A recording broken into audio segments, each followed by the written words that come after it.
Coming up now on Animal Outtakes, we visit one of the largest chimpanzee sanctuaries in the world, where the animals live in dignity and peace. And it's where Vanilla lives, the chimp who garnered worldwide attention for her reaction to seeing open sky for the first time in her life. Plus a story of survival, how the Alligator Discovery Center is rebuilding after a deadly fire. We check in on some of the animals who made incredible recoveries. And later in the show, a big win for conservation. For the first time ever, ZooTampa hatches a clutch of Komodo dragons. This and much more straight ahead on Animal Outtakes.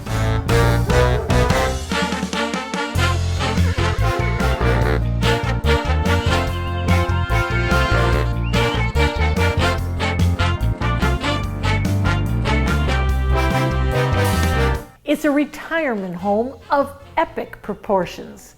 Save the Chimps is one of the most unique sanctuaries we visited in our 11 years of Animal Outtakes. Located in Fort Pierce, Florida, the chimps live in large family groups on a dozen separate islands. Each island is between 3 and 5 acres in size, and each chimp is given the freedom of choice. Let us take you on a tour of a place that provides safety, privacy, and lifetime care.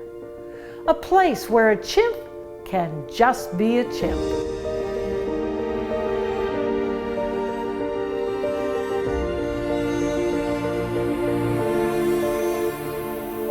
We strive at Save the Chimps to provide them with a life as close to what they would have had in the wild as possible.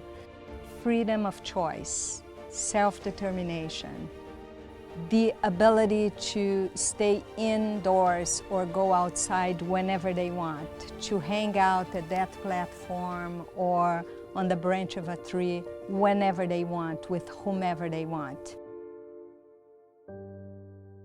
Anna, thank you so much for inviting us today, and we're kind of in the middle of nowhere.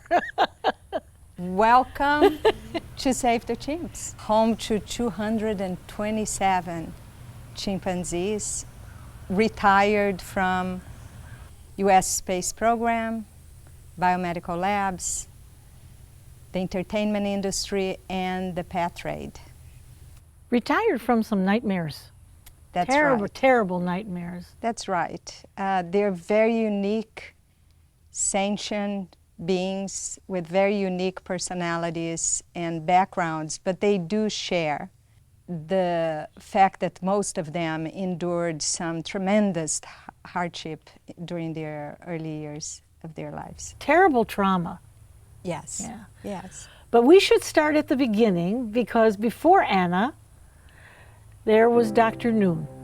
Oh, she was a primatologist, had worked with Jane Goodall, had spent time in Africa and working with chimpanzees, and always thought that at some point in her life she would potentially have a sanctuary, always thinking about all of the chimpanzees living at that time in biomedical labs here in the United States.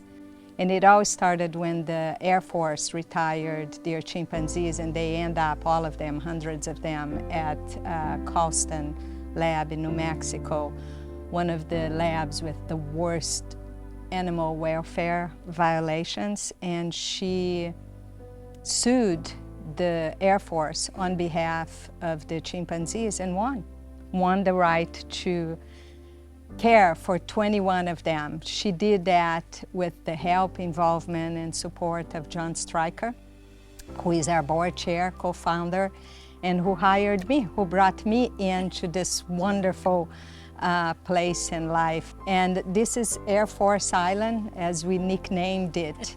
And it was the first to be built, and where the first 21 chimpanzees came to when they first arrived here from New Mexico.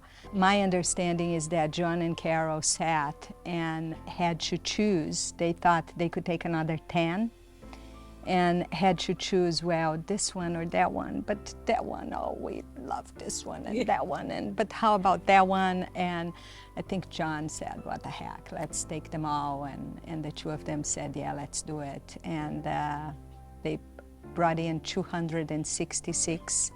It was the Great Migration. It took 9 years, and voila, we end up with becoming the largest chimpanzee sanctuary in the world.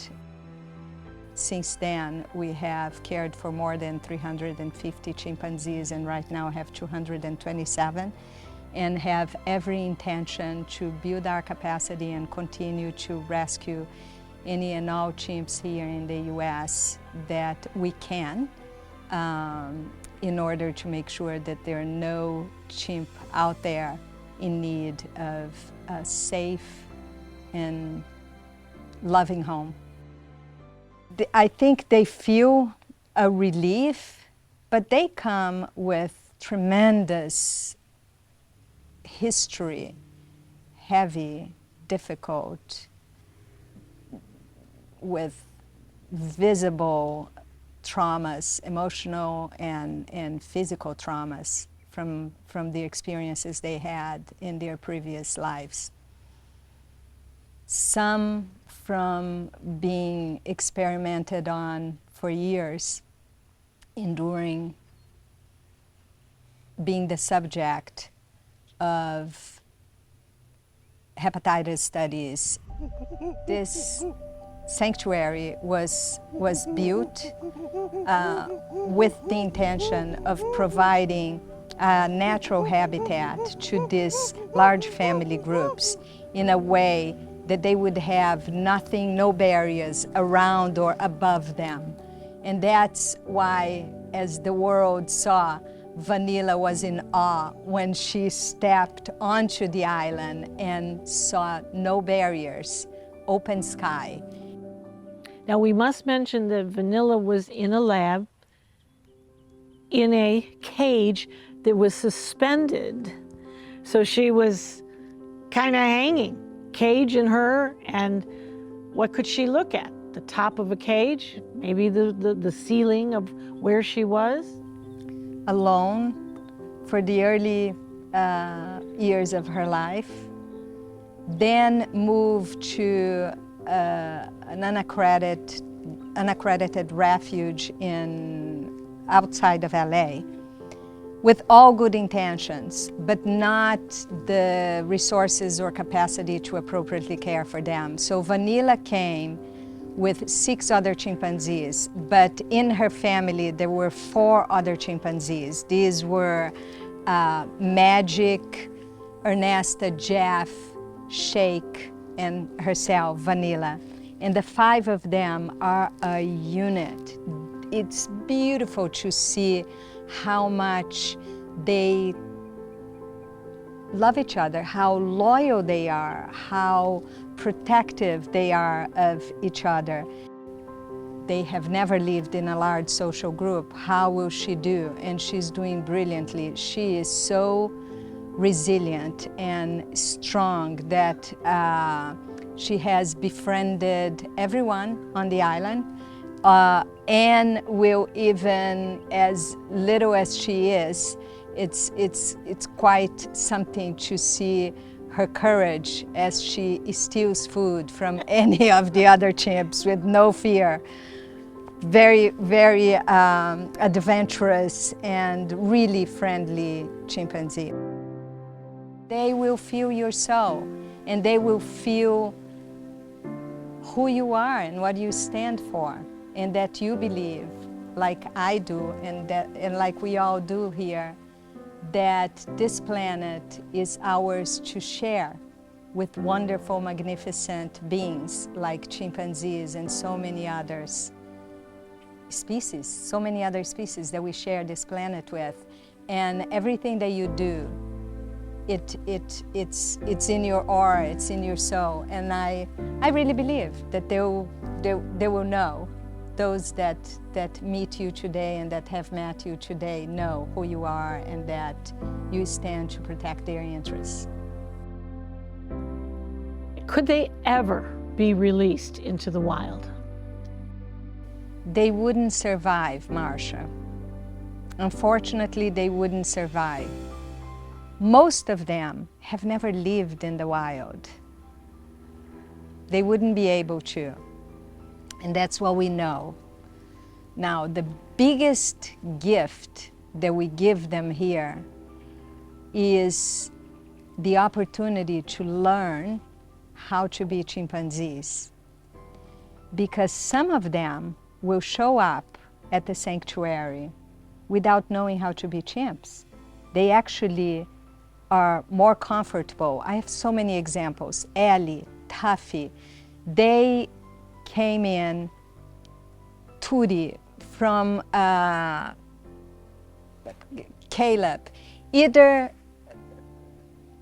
bred by pet traders and raised by a human family, wearing clothes, going to sleep on beds and sitting on high chairs for meals, going to fast food restaurants, or those bred for the entertainment industry who were in environments just either with one other chimpanzee or with humans, training or working among humans.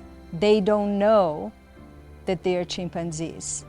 Chimpanzees, like us, live in social groups, and they learn from each other. They learn how to thrive, how to survive, how to communicate from each other, just like us. If they grow up in isolation or among humans, they show up. They can't just move onto an island. Some of them will take 10 years. Some of them will never be able to. Do you see a day that you can sit here and look out at your islands and say, yes, we did a great job and there will be no new members coming in because we did do a good job? Probably I will be a little old lady, but maybe not.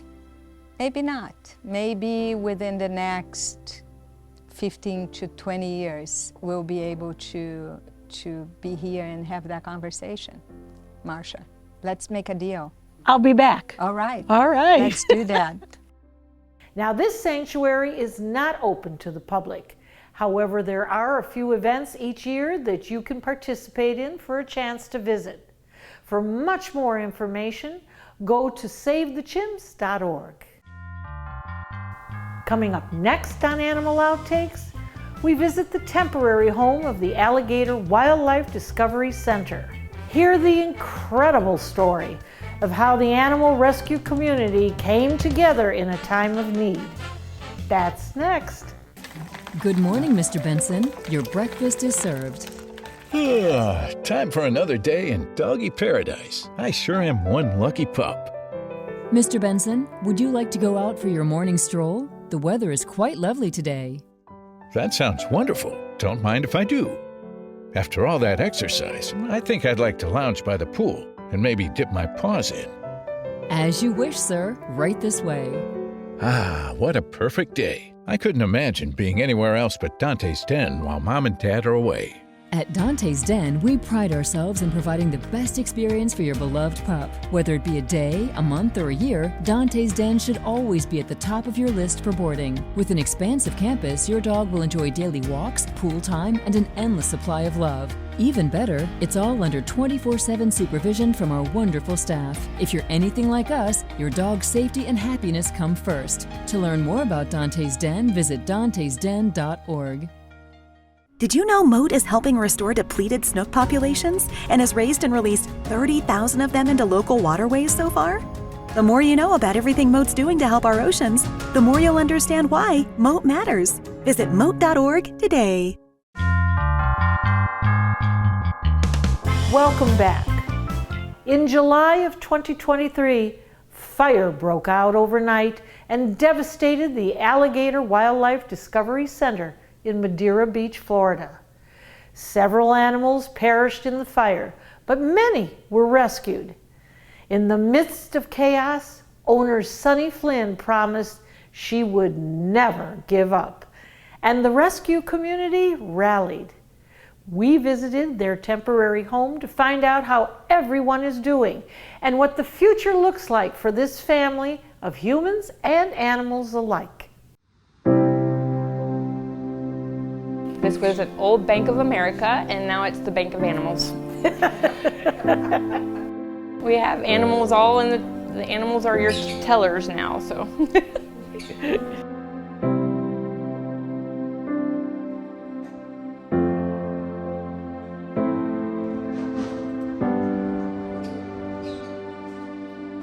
Sunny, we're here at Madeira Beach, and we have visited you before in another location.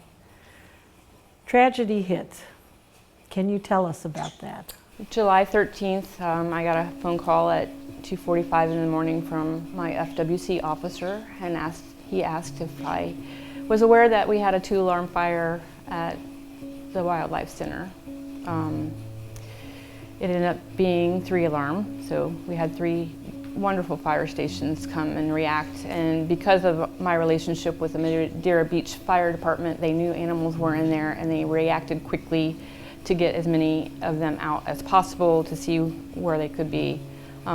They did a remarkable job and got the fire out in 35 minutes. And about 3.5 hours later, we were allowed to go in 2 at a time because the CO2 levels were still fairly high to go and get our animals out.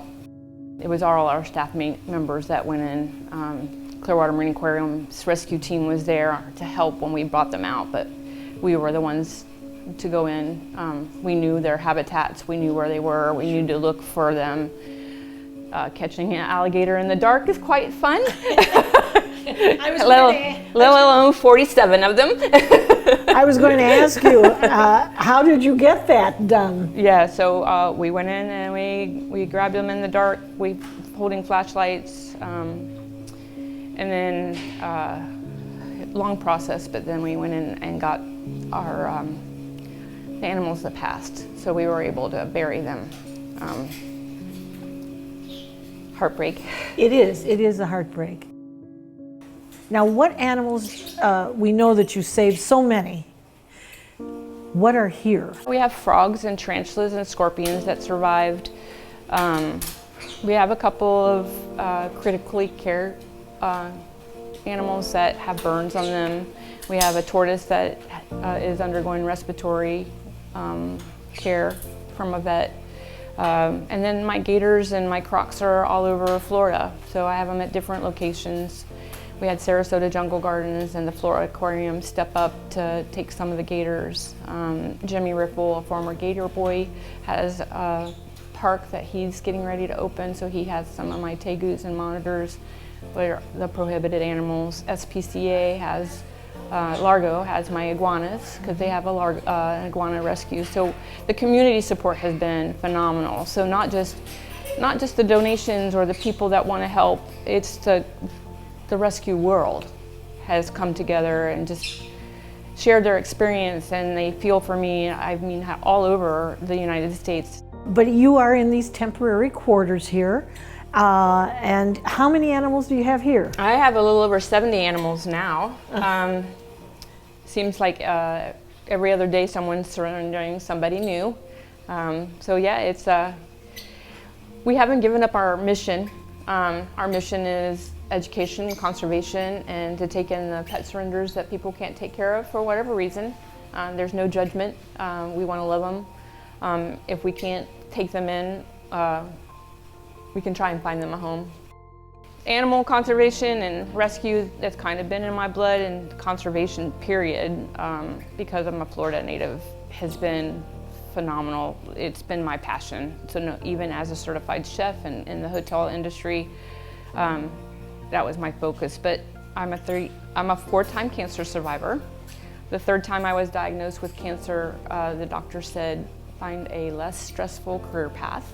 I actually started working with the original owner in 2011 with his alligators and Rudolph, our first rescue. Rudolph is our 31-year-old sulcata, and he did survive. He's currently out at one of our caretakers' homes, and he will be going to our new farm once his habitat's built. So we're retiring him to sunny green acres. And he'll be very happy. And he'll be very happy. They are the reason I survive every day, and I have purpose. The 4th time I went through cancer, they gave me reason to wake up every morning and fight it one more time. They're your family. They are my family. They are my family. My family, my team is phenomenal.